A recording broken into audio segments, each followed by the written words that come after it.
Past Concept. Today, we'll be focusing primarily on one of the many subsets of Past Concept, which is proposal management, everything from the creation of a new proposal to how one can make a template for a proposal, how one can follow up and track a proposal as it continues through its own life cycle, its smaller life cycle within the life cycle of a project. Excuse me, but this is just one of many areas of Past Concept, one that we felt should deserve a little bit of a deeper dive. And as a reflection from the previous webinar, we had some people asking for a deeper dive on proposal management. So we thought, what a great topic to start off the year with for our latest webinar. Now, just to remind you guys, this is an interactive webinar, so if you do have any questions, comments, concerns, anything, we do have a few members of the Past Concept support team being able to tend to any questions. Questions can be asked using the question and answer area at the bottom of your screens. Additionally, if you want to simply place something a little bit more general or what have you, there is a chat element as well. But please make use of those. Our last session, we had some really great questions being asked that helped actually expand the webinar a little bit. But now, diving right into it, why are proposals important? Well, within Past Concept, we are able to do everything we do because we have made it a point to cover the entire life cycle of a project. Everything from the meeting of the client and capturing all their information to nurturing that opportunity to the point where you can make a proposal to all the steps that occur after a proposal. Now, that was barely even one breath where the proposal sort of sat in, but there are a series of critical elements that go into it when defining, creating, sending, and observing the well-being of your proposals. Now, within Past Concept, proposals are typically made using the proposal wizard. This is a 6-step, technically 5, but 6-step program process where one goes in and they enter the client information. They go to the next step. They enter the project information.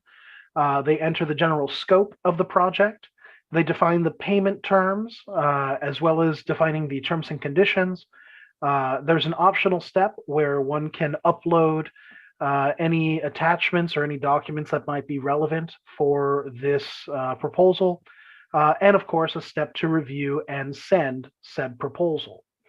Now, outside of that, that's just the creation of a document. You might be sitting there saying, yeah, well, I could do all of that on Word. And well, yeah, you could. It would take a little bit more time, and I'll show you why as soon as we hop into the system. But beyond that, there are a series of things that your standard word processing software wouldn't be able to do. For example, we have a series of elements that allow you to track your proposal. One, you can send the proposal directly out through Past Concept. There's no need to convert it into a PDF and then attach it to an email and send it out. That email can be sent directly from Past Concept. Beyond that, all of our proposals, every single one within Past Concept is what we like to call a smart proposal. These are living documents that live in your browser, in the browser of your clients, that once they click on that link, their actions and activities sort of denote what occurs within the system. The simplest of which is knowing if your client has actually seen the proposal. There have been so many times in this job and previous ones before where clients have called saying, oh, I haven't had a chance to look at it. I haven't been able to do this, that, the other thing. But with something like Past Concept, you're able to see if they have actually seen it and sort of better guess how you can curtail to the client's needs within that. Excuse me. Beyond simply just knowing if the client has seen it or not, the actions that the client takes on said proposal can affect and in fact have them work for your company. That is to say, imagine you send off a proposal and the client accepts it. Now, this proposal is, relatively typical proposal. Maybe it's got payment terms wherein 50% is due upon signing and the remaining 50% upon the completion of the job. Well, if you've entered that information into your proposal from Past Concept, the moment that that client signs that proposal, one, the job would be created within Past Concept. Two, the subsequent invoices associated to that job would be automatically created within Past Concept. And three, that initial invoice, the one that's due upon signing, would be sent to your client so that they can process payment. And if by chance you have a payment portal already set up within Past Concept, for example, PayPal or authorize.net, they'd be able to process that payment immediately, getting you paid faster and alleviating some of the burden and weight on your administrative staff. Now, outside of that, of course, the proposal list itself, and we'll go into detail on that when we hop into the system, but your actual proposal list can be filtered, can be observed, can be modified as necessary to meet your needs. Now, before we actually dive into the system, there are a couple things I'd like to express. We at Past Concept completely understand that every company is different. Everyone does business a little bit differently. And that's why we've tried to make Past Concept as flexible as we have. Currently, Past Concept is easily able to create proposals that meet the following criteria. Say, for example, your company just provides standardized services. Perfect. We can definitely curtail to companies that just simply have individual services or a collection of services within their proposals. Additionally, if your company happens to use phases, essentially groupings of services within certain linear phases, we can make proposals that curtail to that as well. And most recently, we've added the ability to create proposals that include products and services. These are physical products and services, not just internal products and services, but also products and services that you would subsequently sub out or purchase from an outside vendor. And I'll show you how all of those work when we hop right in. So without further ado, I'd love to just go ahead and dive right into the system. Again, if you guys have any questions as I proceed forward, please don't hesitate to ask it within the question and answer section, which can be located at the bottom of your screen. You can find that by going to the very bottom, scrolling over your sort of Zoom help bar and clicking on that question and answer area. So let's hop right in. So the very first thing I'd like to point out is that I'm going to be hopping into a very standard company. This company is going to be called Bob's Engineering. Bob's Engineering is pretty standard. They don't use phases. They don't have products physical products. What they do is they provide services. Now, watch how quickly I'm able to create a proposal, an in-depth, rich proposal for Bob's Engineering. I've logged in, I'm in the home area, and I can either navigate to proposals using my menu, or I can click on this proposals area. So I clicked on the proposal area and I see my existing proposals, and I can see their statuses. Beyond that, I can also filter as necessary. I could say within the last 30 days, within a specific date range, pertaining to a specific department, so on and so forth. But our interests here right now are in creating a new proposal. So let's go ahead and do so. First step, I would click on Add a Proposal. Perfect. The first step is always defining the client. You can't have a proposal without a client. So here, I'm going to go ahead and use Access. I'm using this one because, well, Access, we're the makers and developers of Past Concept, and this way, any proposals generated within this process will be sent to me so I can show you what the client's experience is like as well.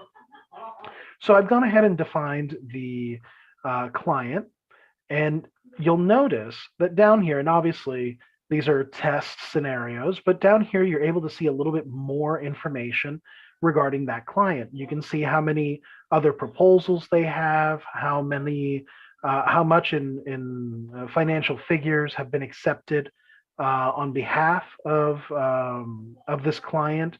You can see how much they've paid to date, if they have any bad debt, just a little bit of insight, which we think is helpful in this stage on behalf of this specific client. So let's go ahead and hop to the next step. This is where you enter your generalized project information. You also define your opening and closing text of your proposal. But I'll show you guys a little trick. So right now, one of the most powerful elements within past concept are your templates. I've actually gone ahead and made a template for this scenario. Let's say I got a call from a client. I'm working at Bob's Engineering. I'm working on business development, and I get a phone call. And that phone call says, "Hey, I want a proposal for X job," and that job is one that I do pretty regularly. Well, it would behoove me to have a template that already satisfies those needs. So I've gone ahead and done so here by creating a simple job template. You'll notice a number of fields have already been pre-selected for me. One, my opening and closing text has already been populated. The job type, the department that it's associated to, who prepared the proposal has already been pre-populated. So all I need to do is enter the last bit of required fields. The only other required field is in fact the project name. So let's go ahead and put the project name as Red Tree Elementary, right? Perfect. And I'll go ahead and put the location as 621 Northwest 132nd Place, Miami, Florida 33182. Perfect. Now, I can take the time to enter the remaining fields, or I can leave them blank. They're optional fields, but we always recommend that you try and maximize the information that you put into your proposals, because all of this information will be inherited by the subsequent elements within the system. Say, for example, I was starting from an opportunity, which is the step before proposals. Had I entered that information there, all of that would have been inherited and I would have been alleviated of this step. If I fill out the information here and the client chooses to accept this proposal, then the job would subsequently inherit that information. It just makes it so much easier when you don't have to double, triple enter information based on the stage that you're in within the project lifecycle. Now for these tests, I'll go ahead and enter, let's say it's Jake Cladwell, who is the owner of said property. It's going to be a 1,500 square foot project. And for sector, we can say that it is part of the private sector, use and occupancy, in this case, let's say business. And if your company by chance uses classifications, you can also add that information there. For now, I'll go ahead and leave it empty for this example that we'll be doing together. Once I've entered that information, I can hit next. And here you'll notice my tasks are already populated. This is because as part of that template, I had already entered these tasks. So now I, as the person who's doing business development or drafting this proposal, don't have to go in and copy from one document and another document and put them together. All I have to do is observe that all the information that I want is correct and move on to the next step.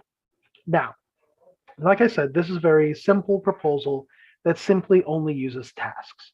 So let's take a look at these tasks. What does that mean? What do they contain? Well, let's click on this task, shall we? This is a drawing sets and outline specifications document. This task already has a description associated to it, so there's no need to add one. If I wanted to embellish or add certain criteria to this that was specific to this proposal, I certainly could in this step. But we also have something that's really interesting, and that's this estimator tool down below. Now, in this case, this came with a set flat rate for this project. But if I wanted to see how much, say, for example, adding a few other employees to this task would be, I could calculate it here at the bottom.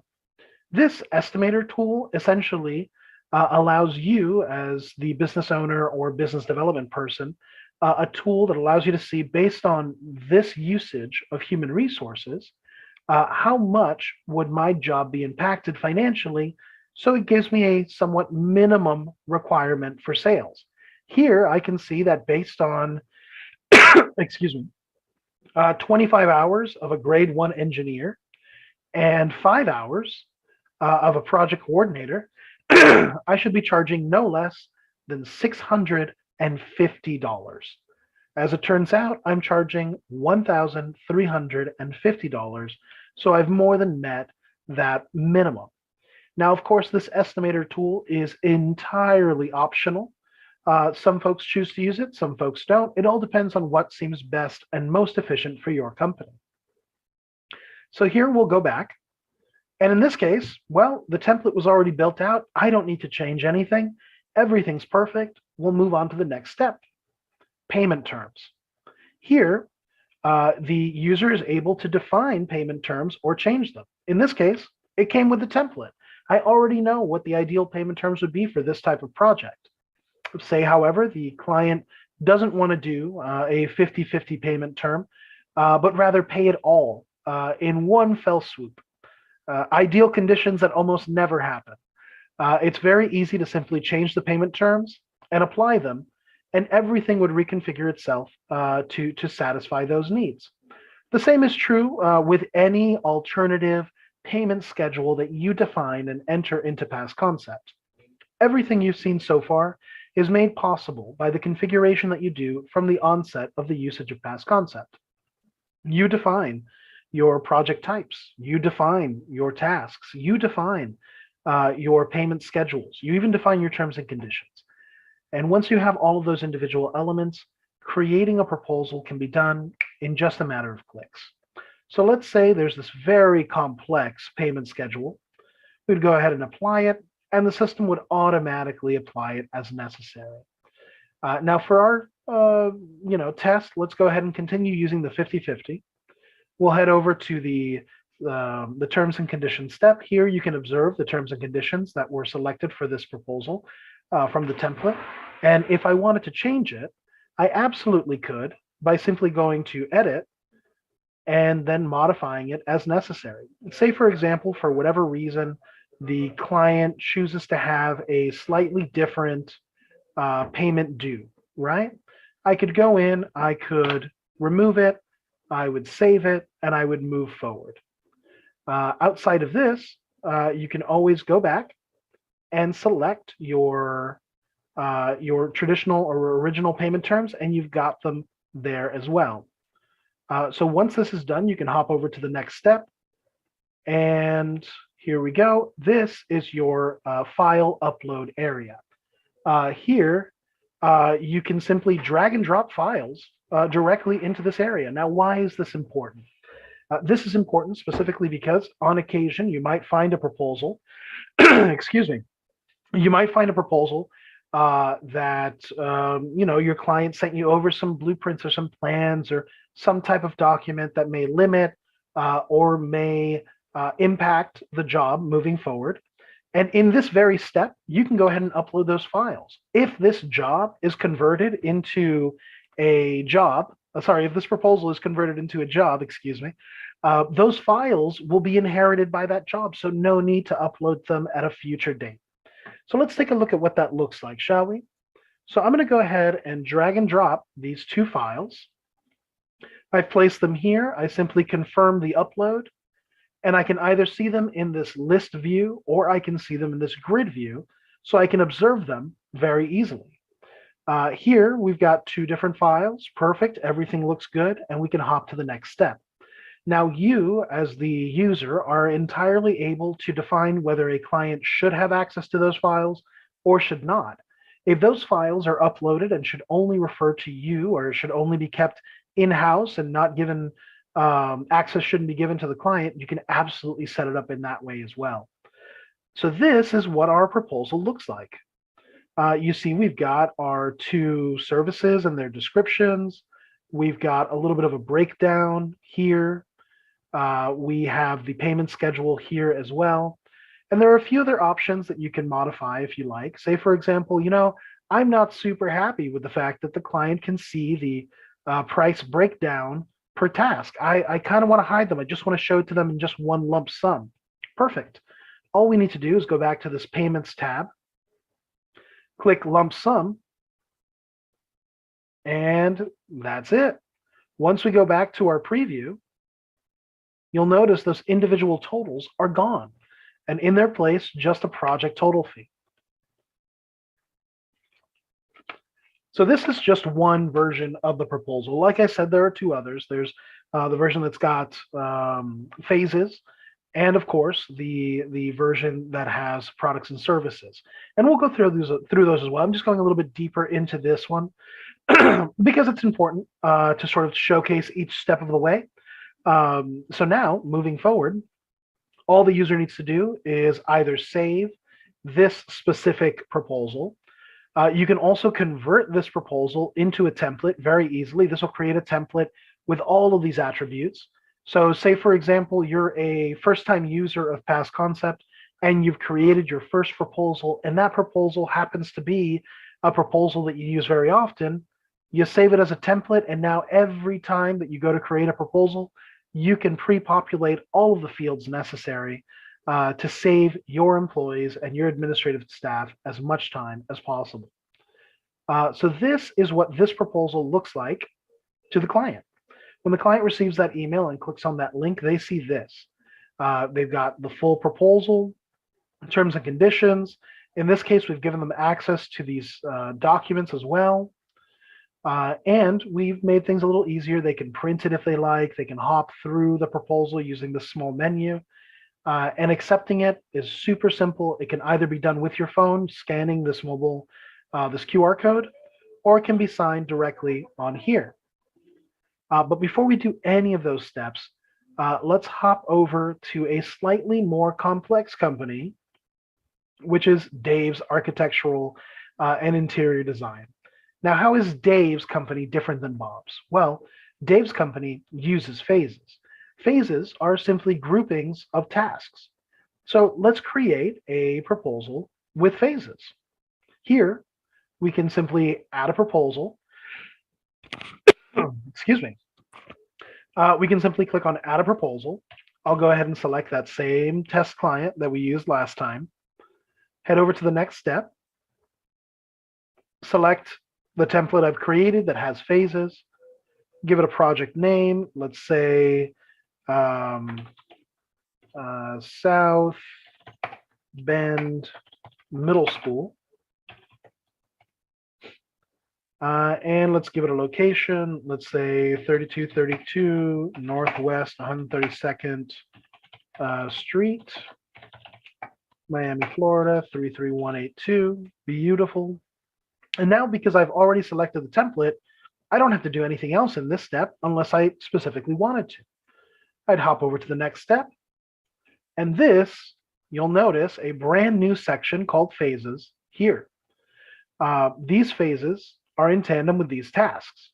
For example, these first three tasks, program, zoning summary, and existing conditions drawing, all belong to the same phase, phase one. That phase one, in this case, is architectural pre-design. Now, all of these have the exact same criteria and information as we had in our previous company. They all have a description. They all have a price, which can either be a flat rate or an hourly rate. They can each be estimated thoroughly as you go through. But in this case, we don't necessarily need to do that. So we've gone ahead and created this estimate for this client. Everything seems to be good. The prices are correct. We can hit on next. I've essentially done nothing to interact with it. In this case, the pricing, the client wants the payment schedule to be by phase. Perfect. What we can do is actually define a payment schedule, say, for example, 50-50. And at the beginning of each phase, they'll pay 50% of that grouping of tasks up front. And at the completion of it, they will pay the remaining balance. That way, per phase, they're paying as they go forward. We can click on Apply, and we can see what that looks like here. So in this case, by phase, we would have those payment schedules be defined individually. Additionally, something that we can do is create custom payment schedules. If, say, for example, we wanted to have a somewhat more unique, or say the client wished to pay a certain amount that didn't reflect a percentage, or was simply rounding up from a percentage, you could do so by custom. In this case, let's go all total fees. We'll update here by phase, update. We'll go here 50-50, like I was mentioning before. And here we've got our individual payment schedules by phase, bulk select, bulk apply. And now we have that 50% due at the beginning and 50% due at the end of each and every phase individually. So here we'll go to the next step where we can see our terms and conditions. We'll hop over to our next step. In this case, we won't be attaching any documents. And then we'll head to our final step where we can see our proposal. Someone from inside the system can easily view the proposal, but since this is a little bit longer, I'll go ahead and hop into the client view. Here you can see this was predefined by that template. This whole area was predefined by the template as well. I didn't have to go in and copy and paste and drag and drop and move from multiple documents. It's all been preset. And of course, all the individual tasks within that phase are shown therein. At the very end, we've got our services where you could see first it's describing the phase, then the service along with the rate per service item. And then the payment description, you can see that it's per phase. In this case, there's the 50% for this phase, 50% for this phase, 50% for this phase, 50% for that same phase based on their completion. And of course, all the same functionality exists. When you hit accept, the client can sign or what have you, and that'll trigger a series of things that occur after the fact. So this is in a scenario where your company has phases and services. Now, there is a third version, which we're going to hop into now, where you can actually utilize physical goods. So let's hop over to Acme Engineering. In Acme Engineering, this is, like I said, a relatively new version that we've implemented for 2022. In our proposals area, we can go ahead and we're going to go ahead and add a new proposal.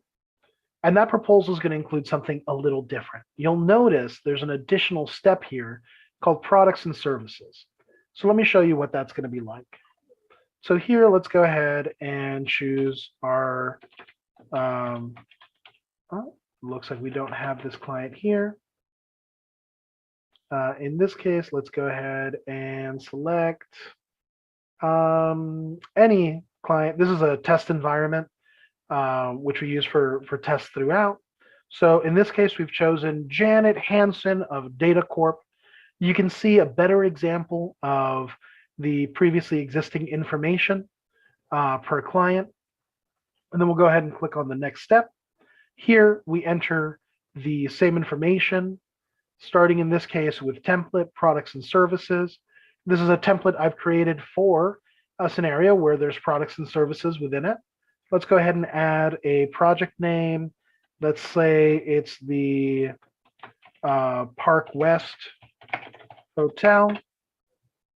And in this case, we've got all the required fields. Like I said, we can add additional information if we want to, if we find that it's the right moment to, but the required fields have already been filled out by use of this template.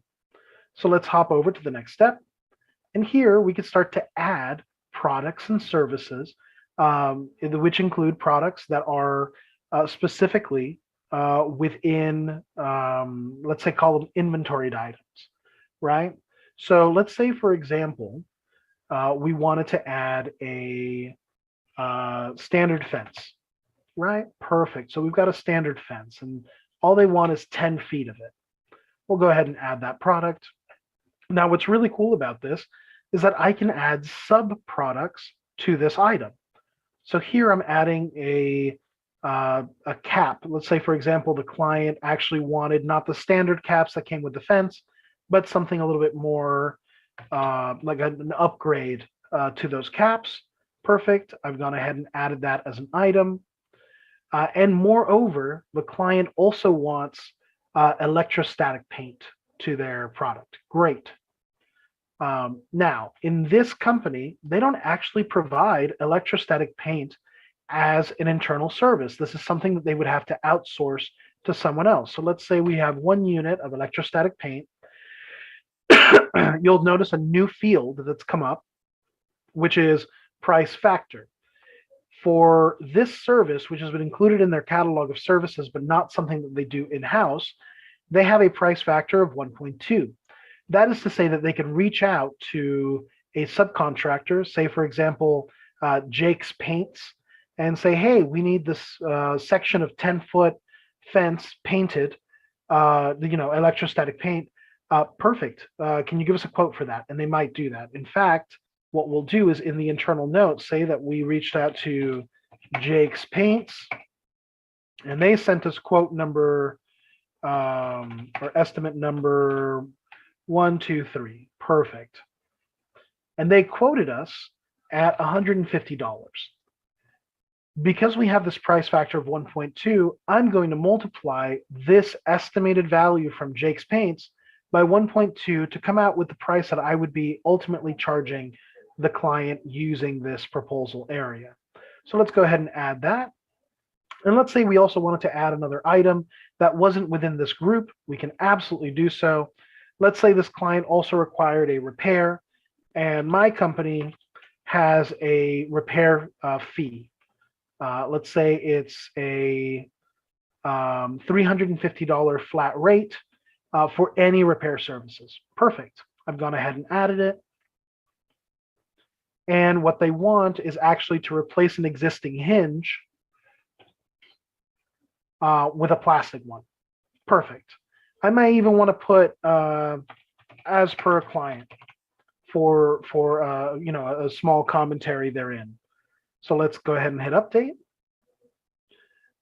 And then we're also going to add a sort of repair rate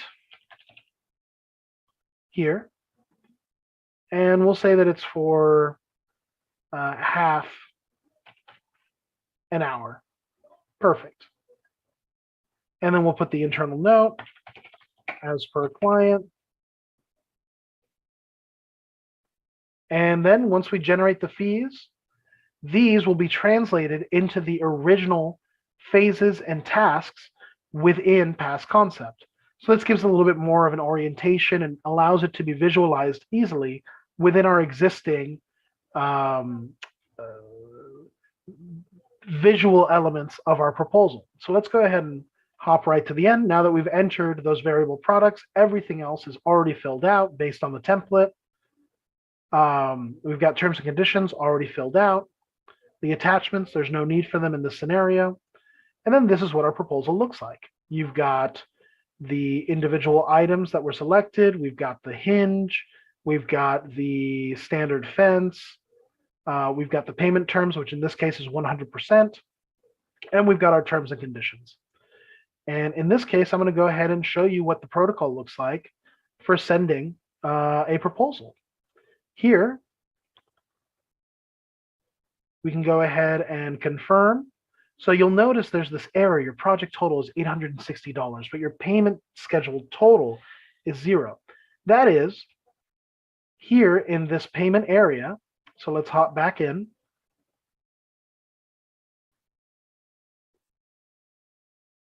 In this payment area, something wasn't matching. So let's go ahead and check. We're not going to have a retainer. We're going to do it by all project fees. And now let's apply this 100% value across. There we go. Now that $860 should match. So let's go ahead and skip to the very end. And now let's try that again and see if we can avoid getting that error message. As you can see, that error message is gone. This is something that's really important that the system does to ensure that when you're sending out a proposal, everything matches. So let's go ahead and select a proposal message.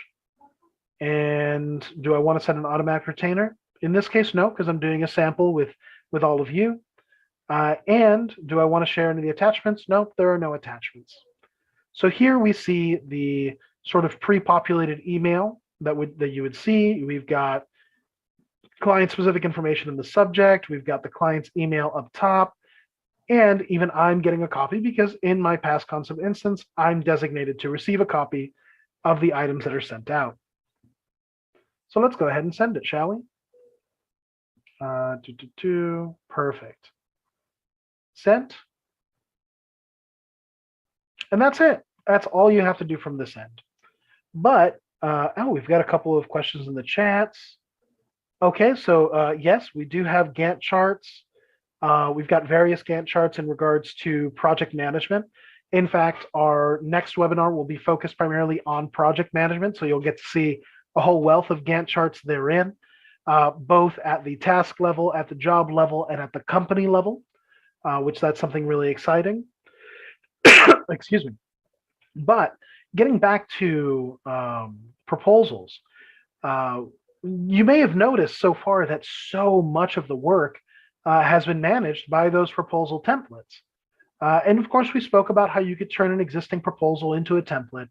But I do want to have take just a moment, and I do want to be super respectful of your time. We've already reached the halfway point. So let me go ahead and show you guys what it's like to make a proposal template. So here in your proposals area, you'd go to templates, and you'll notice something very quickly. When I go to add a template, essentially what I get are the exact same steps that I got when creating a proposal. And that is simply the case here. If you feel comfortable creating a proposal, creating a template, you do it exactly the same way. You would add tasks in the exact same way. You would add phases in the exact same way. Your terms and conditions, your payment schedules, your opening and closing text, it's all done in the same way. So there's no need to learn anything new. There's no real magic behind doing it. It's quite straightforward and quite simple. The key thing that we do here is we try to eliminate redundancy. I imagine many of you already use something like Word to generate your proposals, those of you that don't currently use Past Concept anyway.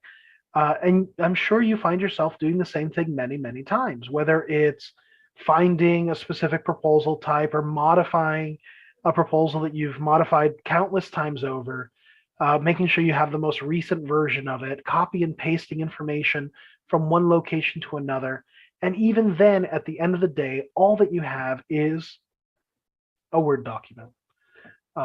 It's a cold, simple document that maybe you can convert into a PDF and send over to a client, but even then it's not doing work for you. Whereas here with Past Concepts proposals, the proposals themselves do a great deal of work for you and your company. Now that we've gotten to this step and you've gotten a sense to see what the process of creating proposals are, and you can see that it's done in just a couple clicks, I do want to take a moment to go over the proposal list.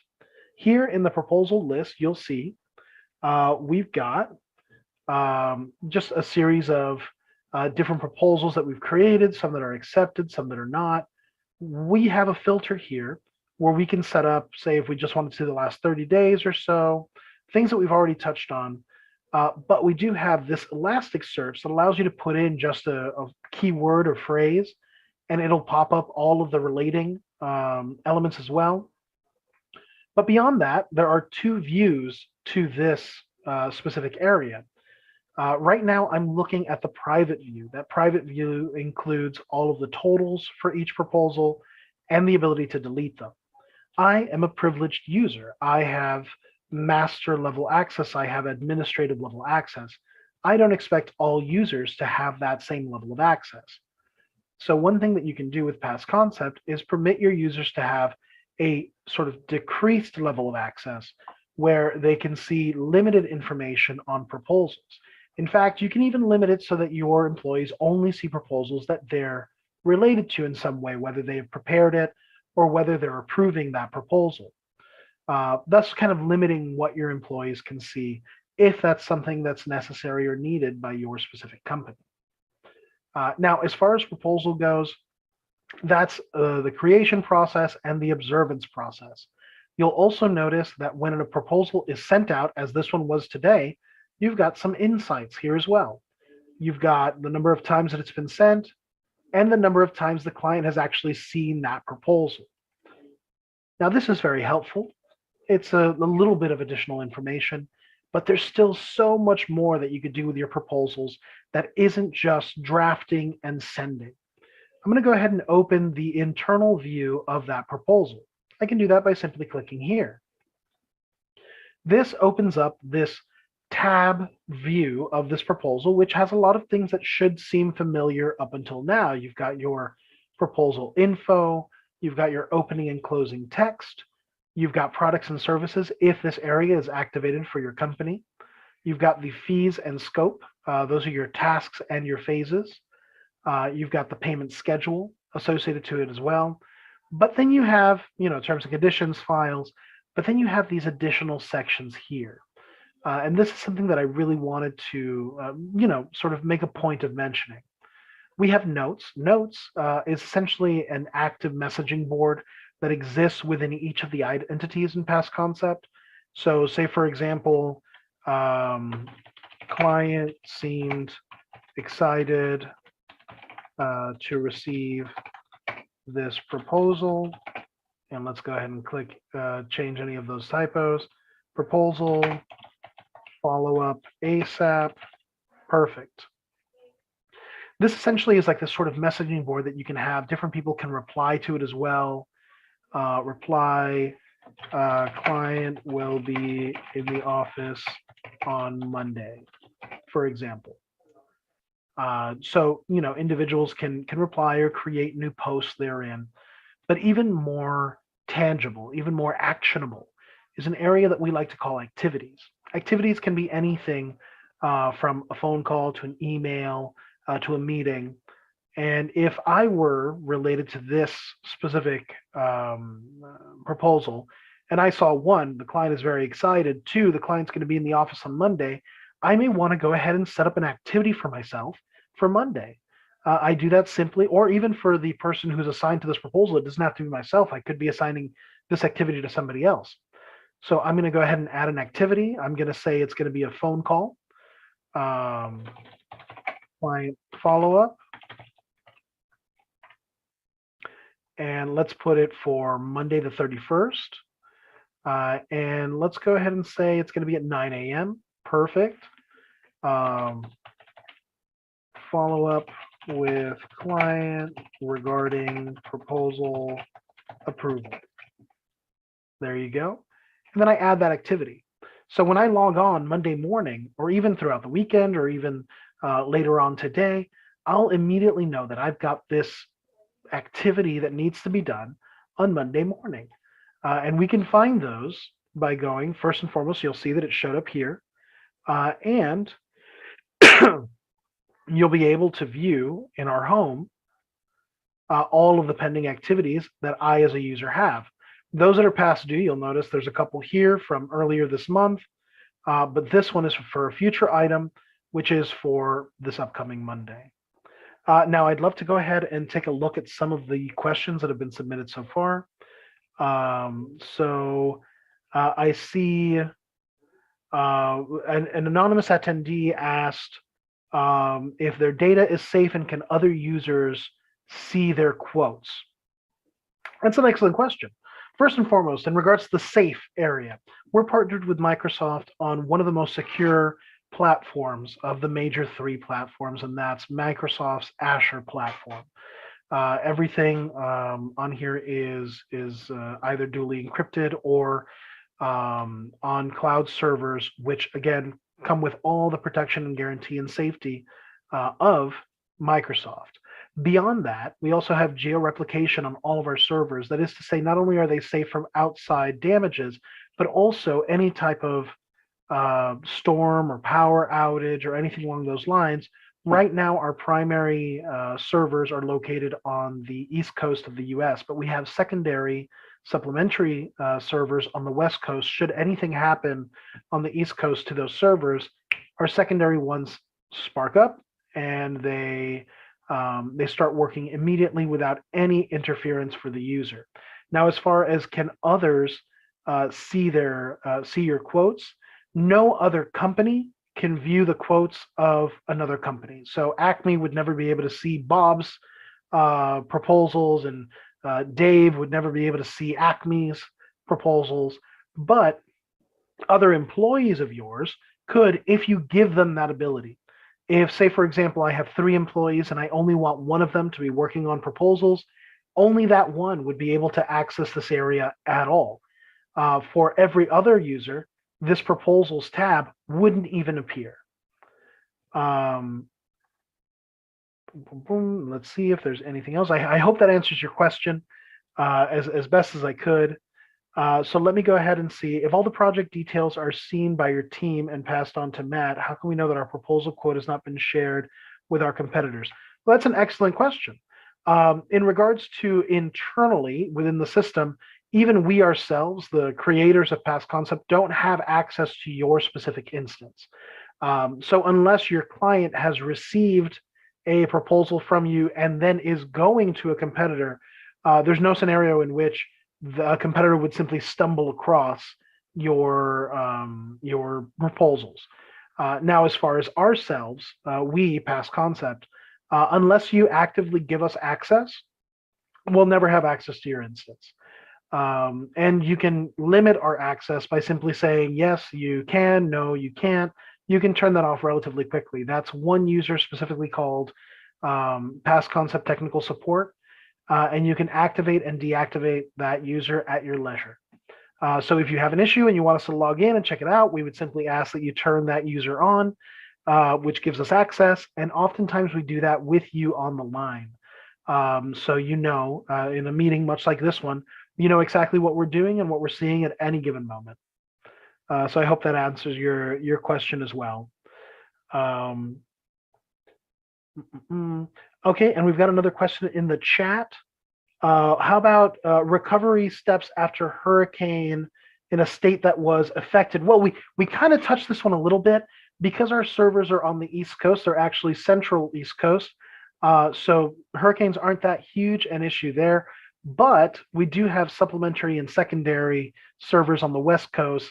If anything happens to our primary servers, honestly, you wouldn't even notice. Everything is backed up in the cloud and on the other end, and users wouldn't even know. Now, granted, if it's in the middle of a hurricane, we hope that you're doing something better than logging onto Past Concept. But even if you were, you wouldn't notice any downtime whatsoever. So I hope that helps. Because everything's on the cloud, there's no need for a physical backup.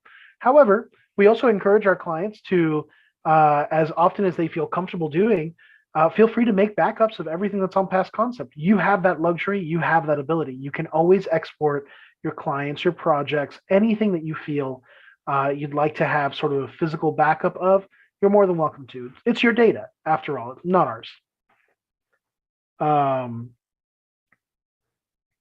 So let's see, support services. Yes, we provide ongoing support throughout the entire life cycle of your Past Concept instance. You can always find that support by clicking on this help button at the bottom, or simply by sending us an email. We don't currently charge for additional support items. If by chance what you do need is additional development, say if you want something very custom for your specific company, we can absolutely do that for you. But those services do come at a cost. But standard support services, we provide those with your license. It's part of what you pay for with your Past Concept license. Now that we're sort of nearing the end, let me go ahead and hop back into our presentation. Like I mentioned before, we do try and curtail to a wide range of different company types. But even though we do try and curtail to a large range of company types, we try and make sure that every facet of the life cycle for each one of these companies is fully covered. We've recently, over the course of the last year, had a few companies approach us that we didn't traditionally account for. And over the course of that year, we've partnered with them to try and make the system better to account for companies like theirs. This includes survey companies. This includes companies that have physical products. So if you find yourself in that position, if you're like, well, this looks like maybe it covers 75% of what I need, but not the full 100%, reach out to us. We'd love to see what we can do. Maybe we can partner up to build something even better for the future. So that's a big part of what we're here for. Now, beyond that, excuse me, I do want to reiterate, our main focus is to eliminate redundancy. That redundancy saves you time. A time savings is a cost savings that also allows human resources and human capital to be realigned onto something that creates much more productivity. And of course, the more productivity you've got, the more results you have in a much quicker time frame. So that, I think, brings us just about to the end of our presentation. If anyone has any other questions, I see that we've got a question here. Are we able to save copies? Yes. Yep. You can absolutely export your information and keep it on separate files if you like. You can also import data in that fashion as well. Is there a demo version? We have a sandbox. Yes.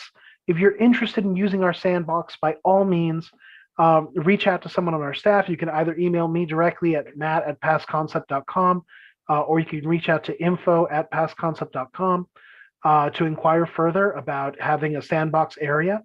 That sandbox area comes with a couple things that you can play around with, some preset templates and tasks and things of that nature. It's completely yours, so you can change as much or anything as you like. And if it's something that you're interested in continuing with, we can absolutely open it up so that it becomes a sort of real past concept instance. And the pricing structure, so that you're aware, is per user.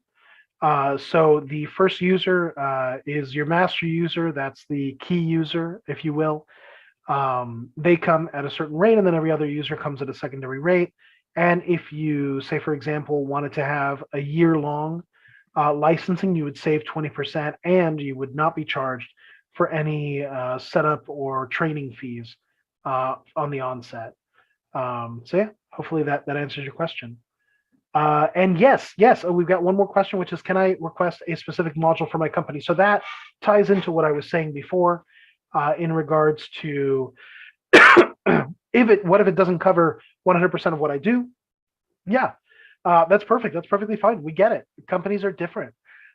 If by chance you see that, oh gosh, it covers almost everything except there's this one thing that I need that's kind of unique to my company, we can absolutely help you with a custom development for your company that would help meet those needs for you.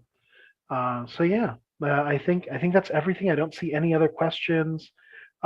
We do, in fact, have specified products and add-ons and modules for survey companies. I see that Antonio was sending a question in regards to survey companies.